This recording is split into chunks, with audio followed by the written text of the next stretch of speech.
Let's build your first D&D Artificer. The Artificer is all about intelligence. That is our primary ability score, and it applies to a ton of things. Skills, sometimes tools, their Flash of Genius ability, and of course, spellcasting, which is a central part of the class.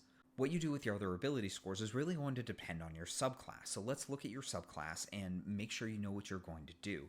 A lot of classes can kind of pivot in those early levels, but for the Artificer, you really want to know what subclass you're going for going in. So even at level 1, you need to have a plan. Otherwise, you're going to build something that just might not line up for your subclass, unfortunately. So if you're building like a defender, armor, you want to be up there in melee, tanky, you need a lot of constitution, you need a lot of intelligence, and you might not need dexterity because you're going to be in heavy armor and your dexterity won't matter anyway. But most likely, if you're building anything else, you're going to be in medium armor, so you want 14 dexterity and just as much constitution as you can afford for concentration and for hit points, always essential. Your subclass will also tell you what you're doing within the party. If you're building an infiltrator armorer, you are essentially your party's rogue. If you're building a defender, you are your party's frontline melee tank. If you're building an artillerist, you are your party's blaster. You are supposed to deal damage to enemies from afar, sometimes in an area, sometimes single target, depending on what you need.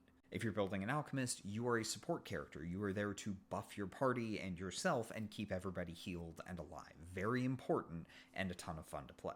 Once you know what you're doing within the party, take a look at the infused items and figure out what items will be available to you and figure out what works both for your character and for everybody else. It is perfectly fine to infuse all of your items and give them out to party members. Like, that is a perfectly fine way to play the class, but remember, you do still need to contribute when you're in a fight and when you're in a problem situation, when you're facing challenges, so it's important that you keep whatever magic items you need. So if you're built to be using weapons, or if you're built to be in the front lines in melee, make sure that you have magic items that improve your attacks, that improve your AC, that keep you alive. It's very easy to accidentally give away all of your class features and then find that your character basically isn't useful anymore. Beyond that, your spells can do a ton. Find spells that work for your class. If you need help, check out our spell list guides up on rpgbot.net or leave a question in the comments and I'm happy to help where I can.